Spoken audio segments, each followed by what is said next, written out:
மேஷராசி நண்பர்களுக்கு இன்றைக்கி நிறைய நல்ல விஷயங்கள் நடக்கிறதுக்குண்டான வாய்ப்புகள் ஏற்படுத்தி கொடுக்கும். ஆனாலும் இன்றைக்கி சந்திராஷ்டமம் இருக்கங்காட்டி ஒவ்வொரு காரியத்திலும் பயந்து பயந்து ஐயோ என்ன நடக்க போதோ, எதாவது பேசினா எதாவது போடுதோ, பட்ட இடத்துலையே பட போகிறதோ, எங்கே அவமானப்படுத்த போகிறதோ, நிறையா சிரிக்கணும், ஏதாவது ஆபத்து வர போகிறதோ, இந்த மாதிரி நிறைய விஷயங்கள் ஏற்படுத்தின்னு இருக்கும்.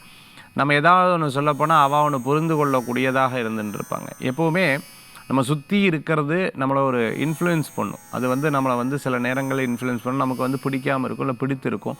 அதுக்கு தகுந்தாப்புல நம்மளுடைய ரியாக்ஷன் இருந்துட்டு இருக்கும். ஏன் ரொம்ப டல்லாகவே இருக்கீங்க அப்படின்னு கேட்டால் என்னன்னே தெரியலிங்க, ரொம்ப டல்லாக இருக்குது, ஒருவேளை திருஷ்டியாக இருக்குமோ அப்படின்னு தன்னைத்தானே யோசித்து கொள்ளக்கூடிய அளவுக்கு இருக்குது. சந்திராஷ்டமம் எப்போவுமே அப்படி தான் படுத்தும். 2-2.5 நாள் 3 நாள் நம்மளை போட்டு வாட்டி எடுக்கும். அதை பற்றி நினைக்கவே இல்லை அப்படின்னா கவலையே கிடையாது. நினச்சோம் அப்படின்னு சொன்னால் அப்படியே மனதளவில் யோசிக்கக்கூடியதாக இருக்கும். இவா ஏன் இப்படி பேசினா, இவங்க ஏன் இப்படி பேசினாங்க, கம்பேரிஷன் நிறையா இருக்கும். இது சந்திராஷ்டமத்தினுடைய இயல்பு. அதனால தான் அதில் எப்பவுமே புதுசாக எதுவும் தொடங்கப்படாதுன்னு சொல்லுவாங்க. மற்றபடி ஒன்றும் பயப்பட வேண்டியதில்லை. இரவு நேர பிரயாணத்தை தவிர்த்துக்கணும். மற்றவங்களை காசிப்ஸ் பேசக்கூடாது, மற்றவங்களை கிண்டல் கேலி பண்ணக்கூடாது, இல்லாத நபர்களை பற்றி பேசுவதை தவிர்த்து கொள்வது நல்லது. இன்றைய தினத்தில் தான தர்மங்கள் பண்ணுறது அற்புதமான பலன்களை கொடுக்கும். வழிபடக்கூடிய தெய்வம் விநாயகப் பெருமான் வழிபாடு. நம்பிக்கை வைத்தால் தும்பிக்கை வைத்து காப்பாற்றுவாருங்க.